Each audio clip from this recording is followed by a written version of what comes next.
कल केंद्र सरकार ने टेरर इंसिडेंट करके, टेरर अटैक करके कल उसे डिक्लेयर किया है, उसका एक्शन उसी हिसाब से होगा। एनआईए ने अपनी जांच जो है शुरू कर दी है। देखिए, एक चीज बहुत साफ है, इस्लामाबाद प्रायोजित दहशतगर्द दरिंदे इंसानियत के दुश्मन हैं और इंसानियत के वसूल और इस्लामाबाद के वजूद दोनों के दुश्मन दिखाई पड़ रहे हैं।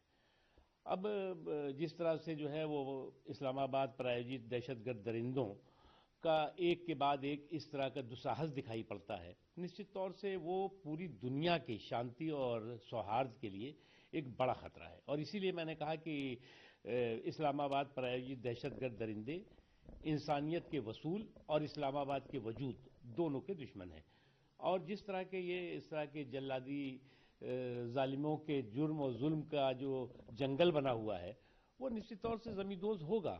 और आज दुनिया इस बात को अच्छी तरह से समझ चुकी है कि आतंकवाद की खेती कहां से हो रही है, और ये भी समझ चुकी है कि इस आतंकवाद की खेती से अमन की फसल कभी भी नहीं उग सकती।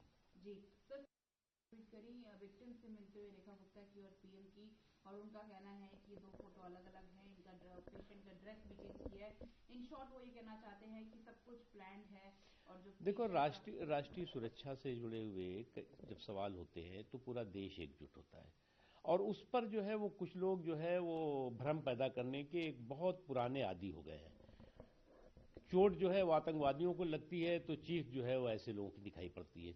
चोट जो है वो कभी कभी जो है वो जब कराची को लगेगी तो चीख जो है वो कांग्रेस और उसके कुनबे की सुनाई पड़ती है। ये जो है इस सोच और सनक से इन्हें बाहर आना होगा। जी, एक आखिरी एग्जिट पोल पर सवाल उठा के बोल रहे हैं कि जानबूझ के एग्जिट पोल बीजेपी ने ये दिखाया है, लेकिन सरकार तेजस्वी यादव। देखो, ऐसा है कि जीत की जलेबी और हार का हलवा दोनों जो है वो जनतंत्र का जायका है। अब जीत की जलेबी हो या हार का हलवा हो, दोनों में हो जनतंत्र का जायका होता है। इसमें जो है वो किसी को परेशान होने की जरूरत नहीं। जो जीता वो सिकंदर, जो हारा वो धुरंधर। अरे भाई, जीत और हार जो है वो लोकतंत्र के, जनतंत्र के सिक्के का एक सिक्के का दो पहलू है। आप जो है वो जो जनादेश है उसका सम्मान करिए। अभी से आप जो है वो अपनी हार की हताशा बताने लगेंगे, तमाशा करने लगेंगे, तो फिर लोग सवाल करेंगे कि आप जो है वो कब तक जो है वो जनतंत्र का अपमान करते रहेंगे, जनादेश का अपमान करते रहेंगे।